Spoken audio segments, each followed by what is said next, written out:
One day, my husband asked me, "How much money do we have in the vault?" I laughed and said, "Probably around $500,000.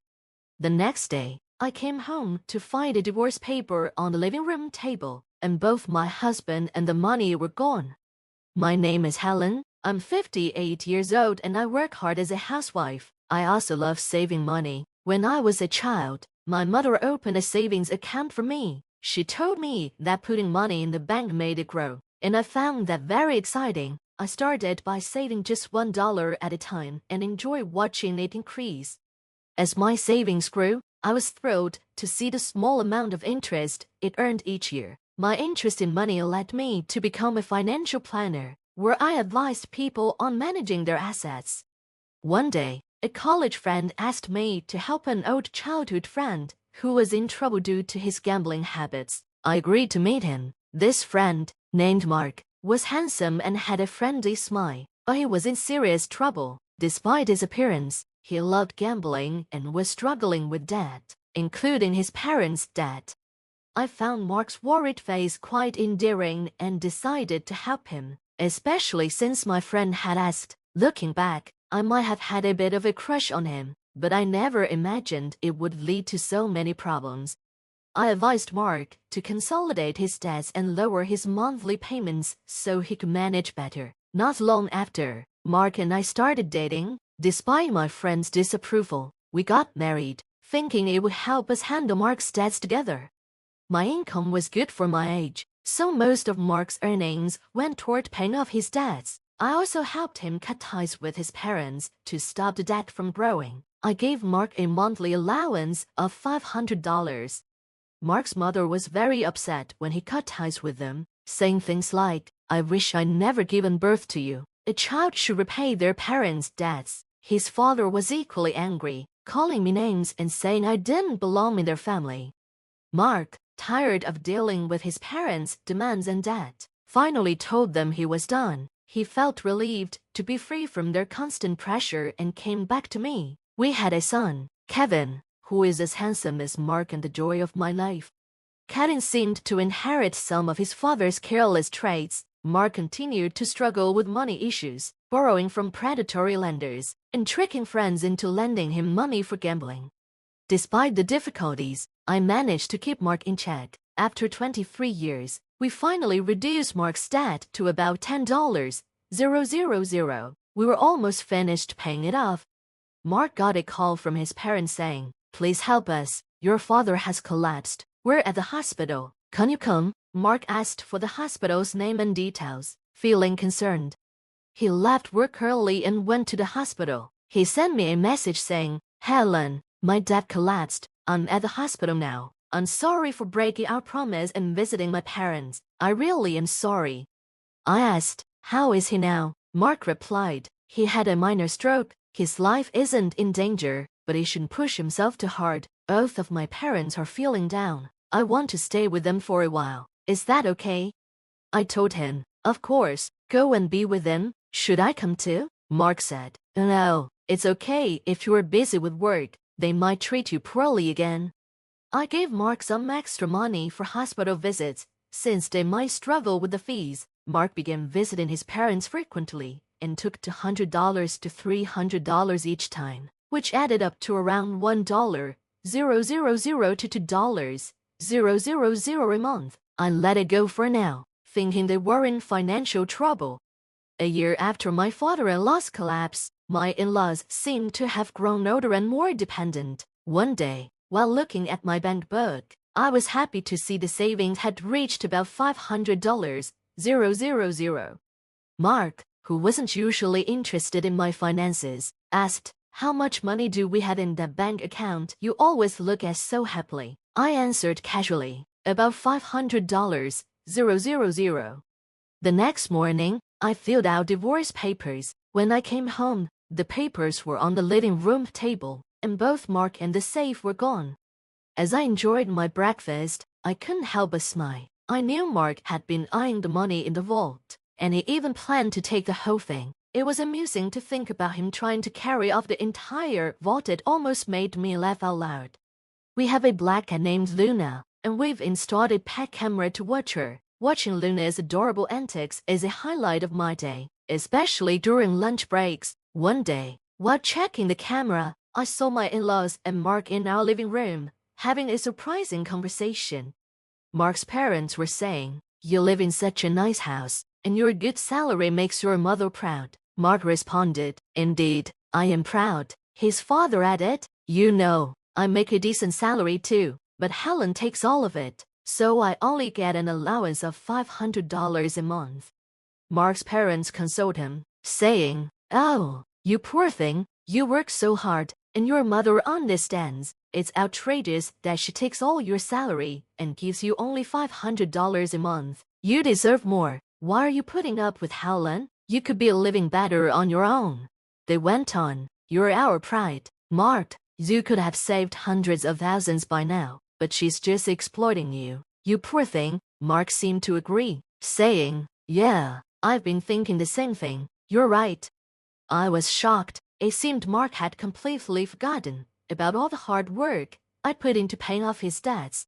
I wondered what was going through their heads. After all, Mark was the one burdened with debt from his parents and had to give them cash every month, making it hard for him to get by. He complained, "You know, she has a bank book with tons of savings, and I only get $500 a month. It's not fair." When Mark mentioned this, his parents' eyes lit up, and they exchanged eager glances. "So, how much is in the bank book?" they asked, leaning in. Mark said, "Last I heard, it was around $400, $000 to $500, $000. His parents asked, "Isn't that money rightfully yours? Even if it doesn't match the effort you've put in, shouldn't you be receiving some of it?" Mark agreed, "Yeah, I guess you're right. I'm starting to think the same thing."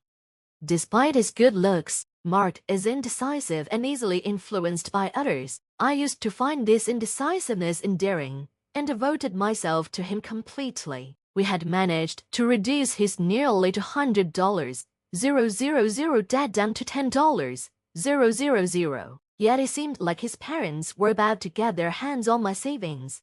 Watching this was heartbreaking. I was at my desk at work, tears streaming down my face, holding my phone. I had been using his income mostly to pay off his debt and providing him with a $500 allowance from my own funds. Despite explaining this to Mark, it seemed he had completely forgotten everything.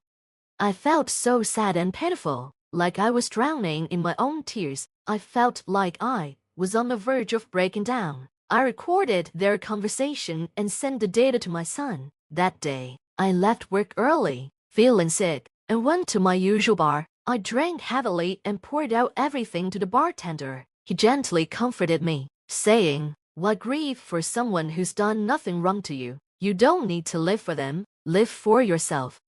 At that moment, all my feelings for my husband and my intoxication faded. I thanked him and thought, next time, let's share a pleasant moment. After talking to the bartender, I went home and headed straight to my study. I started thinking about how I could get the bank book in the vault. It seemed like an impossible task, but I was determined to come up with a plan. I wanted to show them that they shouldn't underestimate me. I began by gathering evidence. I checked the pet camera every day, hoping to catch something useful. Soon, the ugly truth started to emerge. Mark was bringing home a young woman during his supposed work hours, about 3 times a week. I was devastated. All I wanted was to watch my cat, Luna, but now I had to witness Mark's infidelity. Luna seemed scared and stayed away, ruining my relaxation time. I felt deeply betrayed and vowed to punish them severely. One day, while working, I activated the pet camera again. This time, it wasn't the young woman, but my in-laws in our house. I heard them discussing how to get a bank book. "Is everything set to take the bank book from Helen?" they asked with unpleasant grins. They were plotting. "You must have a plan, right?" Mark replied, "Yeah, I'm thinking of taking the entire vault. It'll be easy." His parents questioned, "But the vault is quite heavy. Are you sure you can handle it?" Mark assured them, "I'll be fine. I'll load it onto a cart. Help me out, Dad." Mark, though good-looking, was not very smart. I promised myself to drag them down to the depths of hell. They planned to use the money from the vault to go to the casino and live happily as a family of 3 again. Mark even said, "But I do feel a little bad about Helen. She was saving up so happily." "You can be so weak. We're doing this for your happiness, remember," Mark's parents said. "Besides, you've found a new wife. Just quickly divorce Helen. I'll leave the divorce papers here. We're waiting for the money from that bank book and for you to be officially divorced." I found their greed and desperation strangely accepting. I was sipping coffee at my desk, recording the conversation on my phone. I wasn't upset or sad anymore. If they were going to be this deceitful, so was I. I was determined to show them. The day finally came. Mark asked, "How much money is in that passbook in the vault? You always seem so happy when you look at it."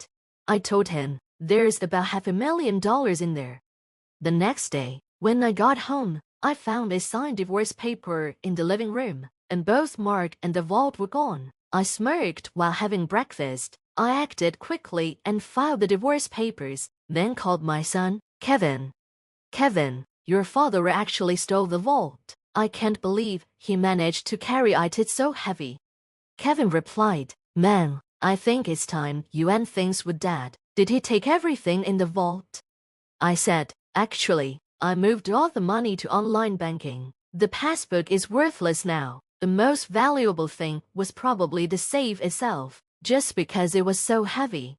Kevin suggested, "You should file a police report and hire a lawyer." I realized I needed a lawyer and contacted one through my private investigator. I handed over the camera recordings to the police and the lawyer. After a while, I received a frantic call from my ex-husband. "What the hell? The passbook is empty. What happened to the $500,000? You tricked me. Where is it? Tell me now, or I'm going back to the house and abandoning your cat." "Luna," Mark yelled.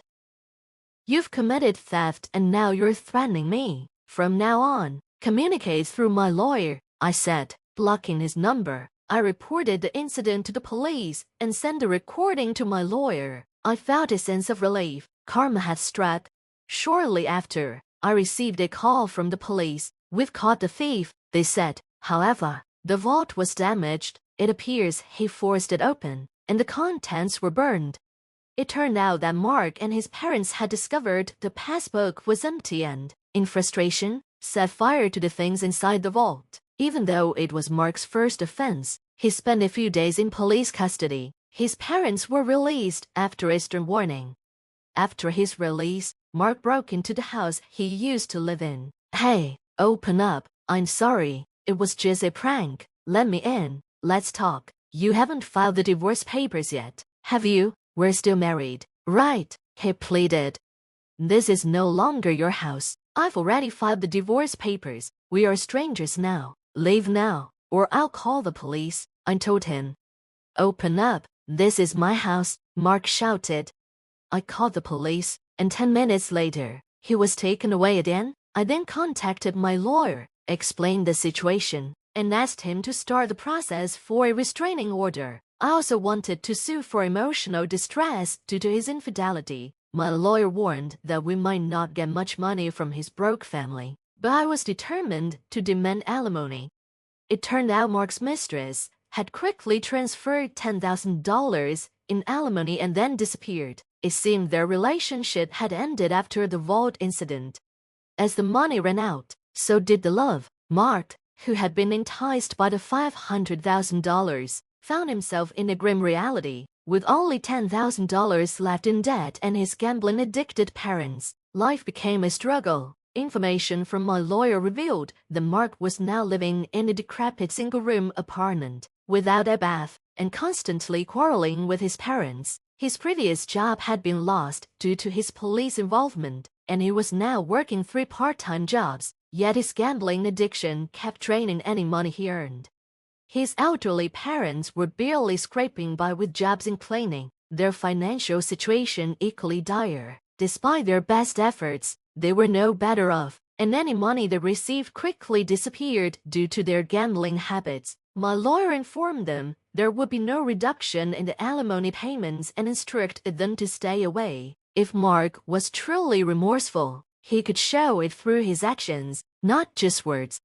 Mark's foolishness led him to fall for his parents' manipulative promises, squandering away the money that could have been used to clear his remaining debt and secure a better future. This money was the result of years of careful savings and budgeting, a source of pride and satisfaction for me. Now, I was free from the financial and emotional burden he had imposed. I decided to start a new chapter for myself. I'd already begun making plans for a new, secure vault so large that it would be impossible for a person to carry away. My life was more peaceful now, and my days were spent enjoying time with my black cat, Luna, and hearing about my son's life and his new girlfriend. This new beginning was for me, and I was determined to savor every moment.